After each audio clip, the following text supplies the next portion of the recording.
let's just get on with the review.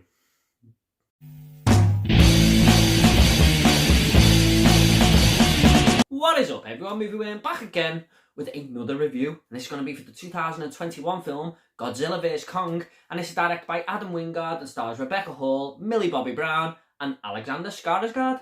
Now this tells the story of Godzilla and Kong going at it in a fist fight, destroying cities in the process and putting the human race at risk once again.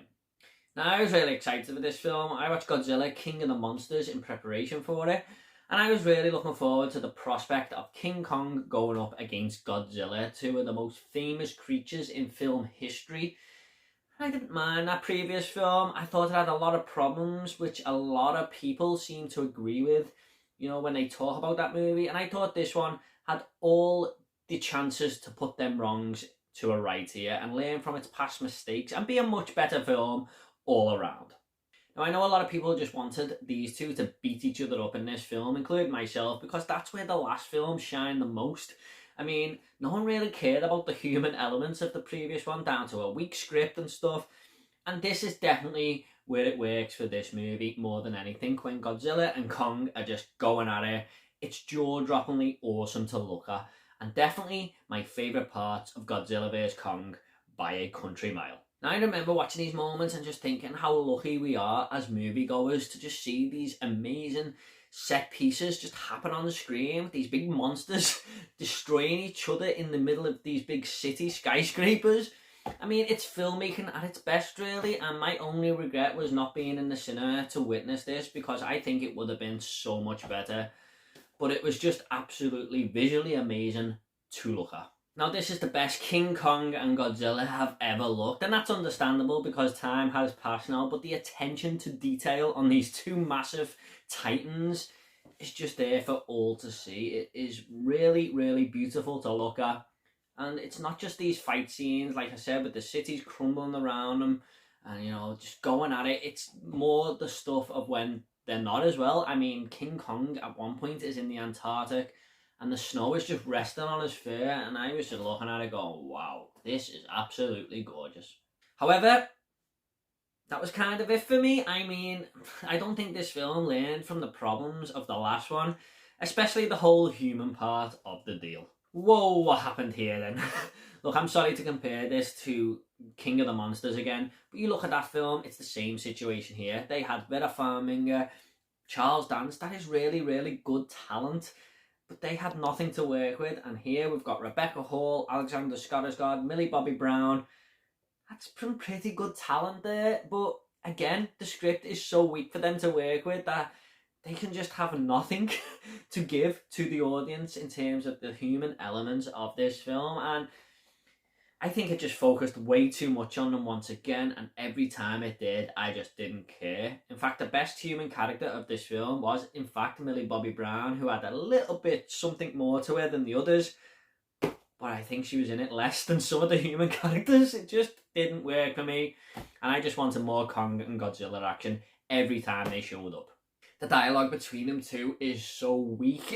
I mean, you've got a lot of forced humour, especially from the Brian Tyree Henry character who plays the podcast guy. Every time he was on screen, he told a joke and it just didn't land, and I just squirmed a little bit. I was like, oh no. But they take the audience for a fool at times, because they have characters explaining what's going on, and it's so obvious the way they come across. Like Millie Bobby Brown, for example, will say, oh, Godzilla's mad, he's gonna fight back, but we already know by what we've just seen on screen. It's a weak script, it really is. Also, this young deaf girl in the movie who speaks to Kong through sign language, and then we see Kong speaking back and there's subtitles on screen and stuff, and it was just so silly. I just couldn't get on board with that. But I only think that this was included, again, to explain to the audience what's going on in the story, because this aspect of the film just goes absolutely nowhere. One character I did connect to more than anyone, though, was Kong himself. I mean, you felt it when he was angry, you felt it when he was sad, and it's all down to the attention to detail. Like I mentioned before, it's a visually stunning film, and it even captures all the emotions of Kong on screen. We didn't need him to communicate with the human side of things in order to tell the viewer how he's feeling.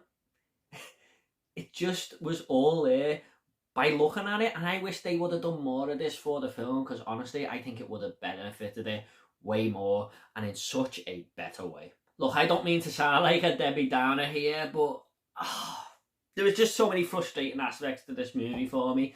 When it gets going and does what it wants to do, it does it well, you know, especially with the fight scenes and stuff, the way the monsters look, it all works brilliantly. But there was too many distractions along the way for me, and it just kept taking me out of the moment, and I really wanted to enjoy this film so much, because I like letting myself go, especially in films like this. This is my type of movie, but there was just too many negatives along the way to help me enjoy it more than I wanted to.